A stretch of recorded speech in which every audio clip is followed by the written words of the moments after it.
From the moment sin entered the world has been groaning. The world has been groaning as in the pains of childbirth right up to the present time. We had a lady in church this morning at the St. Peter campus who was 1 week away from delivering her first child, and she said, "Thank you for that great conversation about how painful childbirth is going to be." And I'm like, I don't speak from experience, but I've seen it. And any woman who has gone through it will tell you it's painful. When labor begins to happen, when you go into the hospital, as it gets closer and closer, that pain is real, that pain is intense. It's far greater than any pain they say that you can experience this side of heaven. And God tells us because sin is in the world, because we're looking forward to what's on the other side, because we deal with and struggle with life when it's hard. That's the kind of pain that we're having right here and right now, spiritually speaking. The whole creation is groaning in the pains of childbirth, waiting for it to be over. And that's why it's so important to keep heaven and what to expect in perspective. That's why it's important to have God's expectations on our heart and not our own.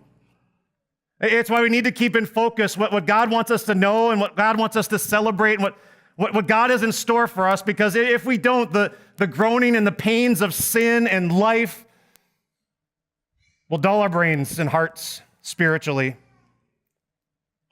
And the devil will use that against us to try and convince us that the struggle isn't worth it. There's nothing to look forward to. But God says that's not the way it should be. God actually says through the Apostle Paul in a few verses earlier that this is the case. I consider that our present sufferings are not worth comparing with the glory that will be revealed in us. The Apostle Paul says, as bad as it is, as hard as life is, whatever you've gone through, whatever the circumstance, whatever the struggle, if you've lost a loved one, if you're facing cancer, if financially you've been devastated, if relationally your house has been turned upside down, if you've gone through a divorce, if you've lost your children in that custody battle, whatever your present sufferings are not worth comparing with the glory that will be revealed. You see, the devil wants to convince you that what's on the other side is not that great, that it is not that exciting, it's not worth looking forward to. He wants you to be overcome in this life, to be depressed, to be ruined emotionally and cave spiritually. And the Apostle Paul says, I know the pains are real. I know that sin is real, but Jesus has overcome.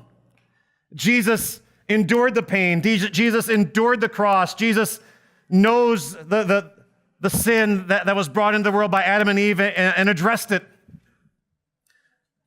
and dealt with it. And he knew what to expect when he came.